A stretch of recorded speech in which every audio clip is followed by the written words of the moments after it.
Guys, before I start this video, I'm gonna be dead honest. This is my third attempt at this vid. I have filmed this 3 times now, but my audio kept dying because my microphone died. So please, give me some sympathy in the chat. Please.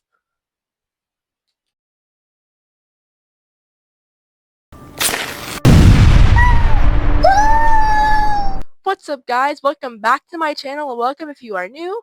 My name is Caitlin, this is my Sona James, and today I'm going to be telling you my top 10 tips I recommend to you as urban survivalist of 10 years. So let's get started. Tip number 1. Survival is a skill that is made, not given. Okay, so we've all seen those videos or those movies or plays where they depict survival as this natural skill that people have, like characters automatically gaining this magical skill of learning how to survive in the wilderness or learning how to survive a flood or a fire. That's not realistic. It is not a given skill. Survival is a skill that is gained through training and hard work. It is gained through learning from other people as well as also preparing and learning yourself. That does not mean that some stuff isn't given, but the idea of going out in the wilderness and surviving for 50 plus days is not possible without the proper training. So that's what means survival tip 1 is survival is a skill, not given. This one's very hard to say because it's very in-depth, but tip number 2, don't be a hero. This one, oh gosh, tip number 2 is probably one of the hardest ones out of all of these, because the thing is, we all want to save the world. The world is having a lot of hardships right now. I know the moment I'm filming this, there's like a bunch of stuff happening. And as a really empathetic person, it's very hard for me to like not be able to save everyone. But I think this is a lot true than it is not, because there's literally no easy way to put the fact of don't be a hero. It's the thing of, I've learned in CERT training, tip number 1 is you are number 1. In order to be a good rescuer or a good survivalist or a good prepper or anything, you have to learn your limitations, and that means that you cannot save everybody. If there's a disaster or there's some kind of issue, the idea of you being the sole person that saves everyone is not always going to be the case. And sometimes there are problems of where you just can't save anyone. I'm not going to get too graphic into that one, but I learned it best from my mom, who told me that when I was little, of like, oh, you can't save the world. And I'm like, oh, okay. Because there are just some things that you just can't do. And especially if it's going to put you in danger, you're better off just not doing that. Don't put yourself in danger for the help of saving others, because sometimes that can cost you a lot of things, especially if you're doing stuff like search and rescue, of where you go out and you end up getting yourself hurt because you were trying to save someone in an unsafe situation. It's not worth it. So it's sad to say as an empathetic person, but don't be a hero. Tip number 3, good OPSEC is good for everyone. Okay, little on the uppity side, good OPSEC. OPSEC stands for Operational Security. I guess it's a rather survival term. I haven't heard of anywhere else besides the survival community. Oh my gosh, hard to enunciate words. But OPSEC just pretty much means operational security. This means not telling everyone about your preps, not telling everyone about your bunker or whatever you have, because unfortunately in this world there are a lot of people who want to take your stuff. It sucks. There are people who, like, when especially in the desperation of survival, want to take your stuff and want to do bad things to you for material items. I don't like it either, but I've learned from all my favorite survivalists on the internet and in real life that good OPSEC is very important. If you have a plan to bug out there. You might tell people you can trust, but the idea of going and telling your whole neighborhood or telling people about where you're going and what you're doing, don't do that, because in time of contingency, some people want to try to take that or try to be mean, and that's not cool. So good OPSEC is good for everyone. Tip number 4, make yourself self-reliant. Okay, so as a survivalist of around 10 years, I have heard a lot of things about this issue, and the reason why I put this as a tip is because people have always told me, hey, when the apocalypse is happening, when worse stuff is bad happening, we're gonna come to your house. We're gonna come to your town. We're gonna, like, get supplies from you because you're gonna know what to do. Do not come to my town. Do not come to my house. I want you to be self-reliant. This means that preparing for emergencies is all our responsibility. Preparing and having a plan set is all our responsibility. Do not rely on one person because they know more or they're wanting to help you in the actual day of emergency. That is horrible. It's also assuming that they have the supplies, they have the know-how and everything to help you.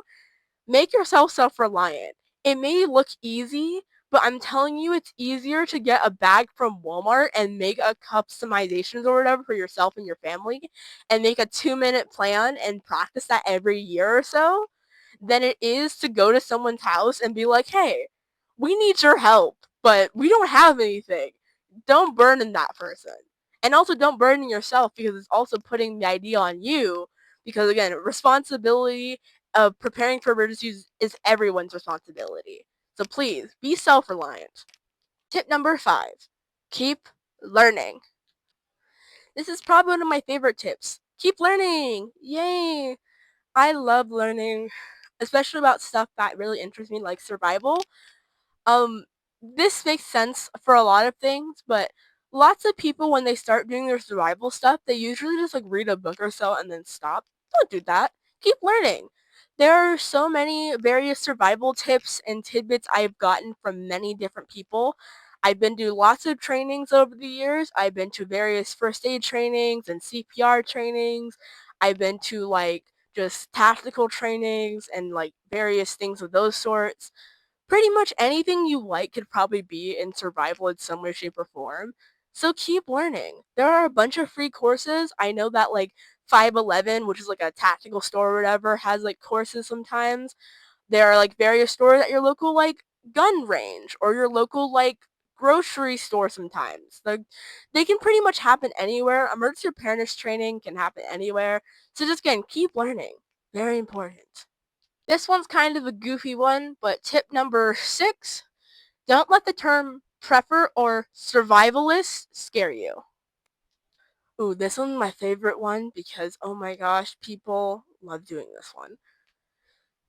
It says, don't let survival, or prepper terms scare you. This is a big one I've had a hard time with. And I think it's probably the hardest one as a lot of people assume when I say the word, oh, I'm an urban survivalist or I like doing prepping stuff, they assume like the genuine worst. Unfortunately, in our society, there have been a lot of bad representation of preppers and survivalists in the media. I know one is like Doomsday Preppers on like TLC or something, and basically it's like a show of where these people show all their preps, which is again really bad OPSEC, really bad OPSEC. Do not be like those people. But in short, they show all their preps and people like make fun of them for being crazy doomsday preppers. That's where the term doomsday preppers came from. First of all, I don't believe in doomsday. I mean, there's SHTF and there's like other things of the sorts in my criteria, but the idea of doomsday, I don't believe happening anytime soon. And unfortunately, a lot of people in the media and the stereotypes make it out like survivalism is like that. And it sucks because it's not. It's about preparing, it's about using the tools around you to help prepare you for emergencies or help act in an emergency. It has nothing to do with that. And unfortunately, it brings a really bad stereotype and it helps people not prepare for emergencies. It doesn't help people at all. And frankly, it just hurts people. It makes people less prepared or scared of survival. It's like, oh my gosh, they're gonna be crazy prepper people. No, don't do that. We're chill. I'm chill. I'm having fun in my suit. Yes, don't let term survival or prepper scare you because it's scared a lot of people away. It makes me really sad. Tip number 7. Don't follow the crowd. Don't follow the crowd. Okay. Don't follow the crowd seems just as much as it is. I've had a lot of problems with this personally because a lot of people have wanted me to conform to the norm of society.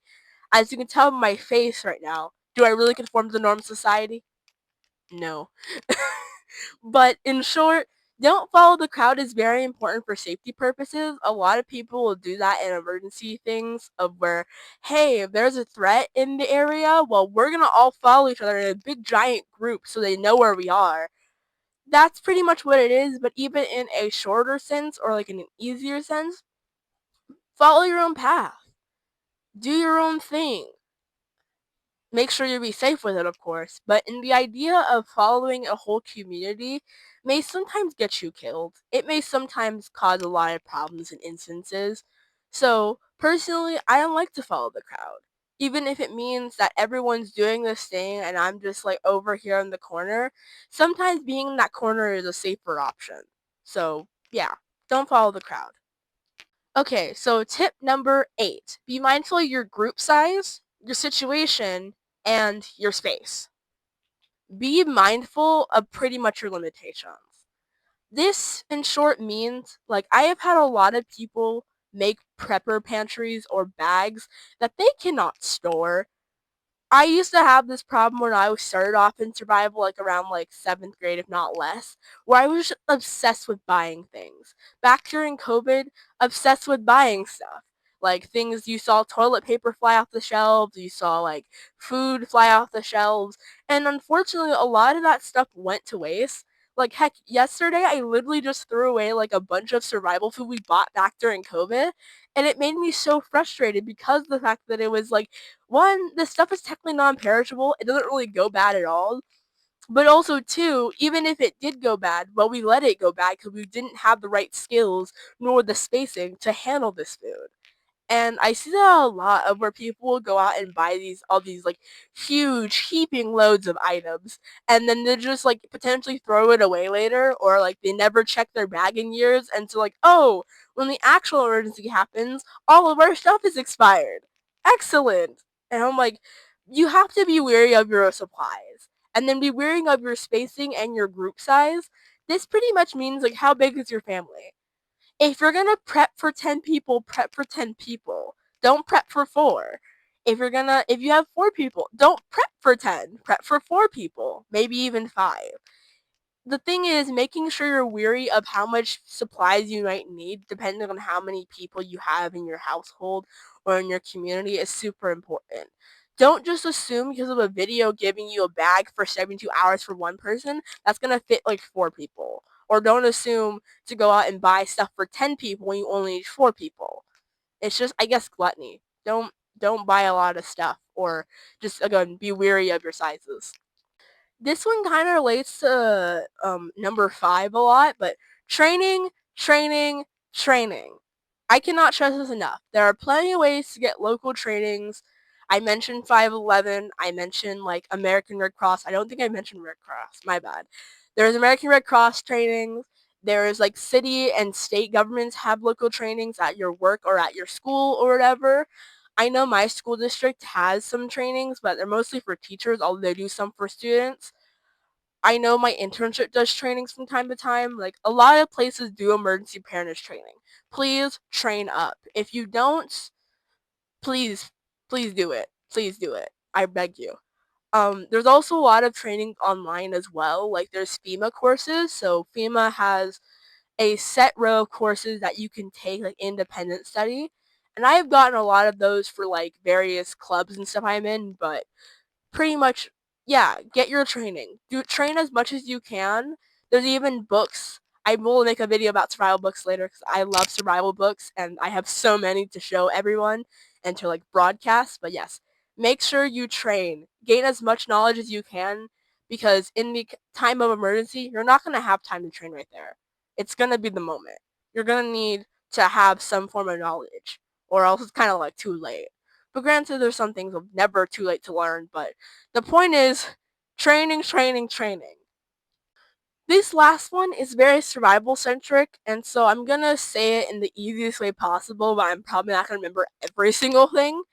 When in doubt, follow the rule of 3, or whatever survival acronym you have. I will go more in depth about stuff like the rule of 3 and the survival acronym in later videos, but pretty much the rule of 3 just stands for you can survive 3 seconds without hope, 3 minutes without air, 3 hours in harsh conditions. I think it's I have these mixed up a lot. I think it's 3 days without water and 3 weeks without food. These are pretty much just like the basic baseline things that humans can endure. And that's kind of the personal thing that I go with a lot if I need to figure out something specifically. Whether you're packing for something, whether you're trying to prep your pantry or something, the most important thing is using the rule of 3 or using other survival acronyms that can help you understand the baseline of human survival. Well, I hope you enjoyed this video. If you liked, please like, give a thumbs up. I don't have thumbs. Why did I do that? Please give a thumbs up. Please subscribe and turn on your post notifications so you know when I upload next time. But until next time, bye bye. Stay fluffy.